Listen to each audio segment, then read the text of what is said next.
उद्या आहे दीप अमावस्या। ह्या अमावस्येनंतर श्रावण आणि इतर सण उत्सव सुरू होतात। या दीप अमावस्येला खूप महत्त्व आहे।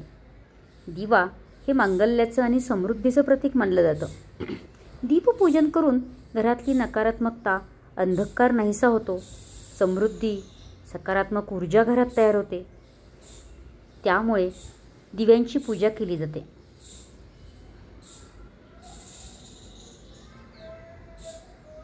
या दिवशी शंकर, पार्वती, कार्तिकेय यांची सुद्धा पूजा करतात। बरेच लोक ते शंकराचे व्रत ठेवतात। पितरांना देखील पुरणाचा नैवेद्य देतात। हिंदू संस्कृतीत दिव्याला फार महत्त्व आहे। अज्ञानाचा अंधार दूर व्हावा आणि ज्ञानाचा प्रकाश सर्वांच्या आयुष्यात पडावा या प्रार्थनेसहित दिव्याची अमावस्या मनोभावे केली जाते। या अमावस्येच्या आधी घरातील सर्व दिवे घासून पुसून स्वच्छ करतात। त्यासाठी गहू, हळद, कुंकू, गणपतीची स्थापना करण्यासाठी एक छोटी सुपारी, गणपतीला लाल फूल, दुर्वा, इतर फुलं, फळं, दिव्यांना आरती करण्यासाठी फुलवात ओवाळण्यासाठी कापसाची वस्त्रमाळ, उदबत्ती, नैवेद्यासाठी फुटाणे, दूध, ज्वारीच्या लाह्या या गोष्टी लागतात। आघाडा सुद्धा आहे, आघाडा पण लागतो। या दिवसापासूनच दुर्वा आणि आघाडा खरं खूप मोठ्या प्रमाणावर वापरलं जातं, कारण सगळीकडे सहज उपलब्ध पण होतात। असे हे सगळे दिवे घासून त्यामध्ये तेल, वात घालून घरामध्ये जेवढे दिवे आहेत तेवढे दिवे आपण घेऊ शकतो। ज्यावर आपल्याला दीपपूजन करायचं आहे त्याभोवती रांगोळी काढायची। चौरंगावर आधी छान गहू पसरून घ्यायचे। गव्हाचं मंडल करतात। आपण चौकोनी करू शकतो किंवा गोल पण करू शकतो। त्याचाही अर्थ असेल की यावर दिवा ठेवलाय म्हणजे हे जे धान्य आहे हे पुरेपूर पुरू दे, आम्हाला कमी पडू देऊ नको, अशी दिव्यांना प्रार्थना करणे। त्यामुळे यावर दिवे ठेवून त्यांची पूजा केली जाते। सहज उपलब्ध असतील तर आंब्यांच्या पानांचा उपयोग आपण बाजूनी करू शकतो किंवा चौरंगाच्या बाजूनी आंब्याच्या डाहळ्या पण लावू शकतो।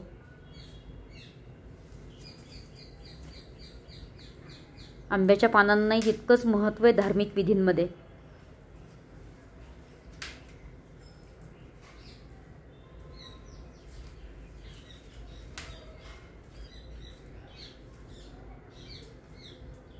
पूर्ण पूजा केल्यानंतर नैवेद्य दाखवला जातो। बऱ्याच जणांकडे कणकीमध्ये गूळ घालून त्याचे दिवे बनवतात, पण आमच्याकडे ते नाही आहे। जशी पद्धत आहे त्याप्रमाणे आपण करावी।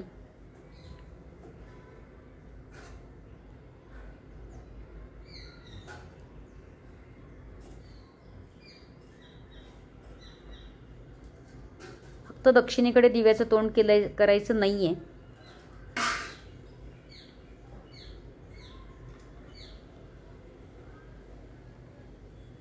जे घरामधील उपलब्ध असतील ती फळं,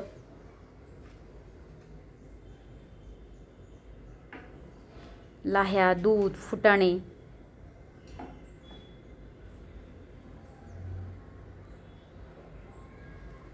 स्वयंपाकाचा नैवेद्य झाल्यानंतर मग आरती करायची असते। आधी नैवेद्य दाखवतात आणि मग आरती।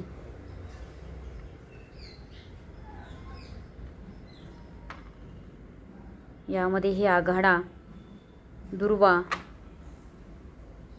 ज्यांनी ओवाळायचे त्याला आपल्याला थोडंसं कुंकू लावून घ्यायचं असतं।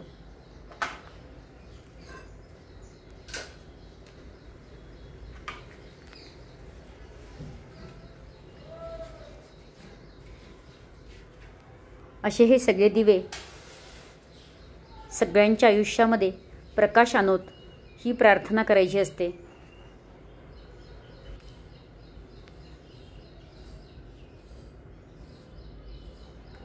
सणांची सुरुवात दीप अमावस्यापासून होते आणि घरामध्ये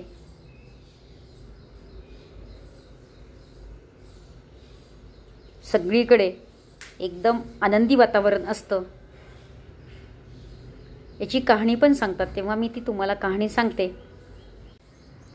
दिव्याच्या अमावस्येपासूनच सणांना सुरुवात होते।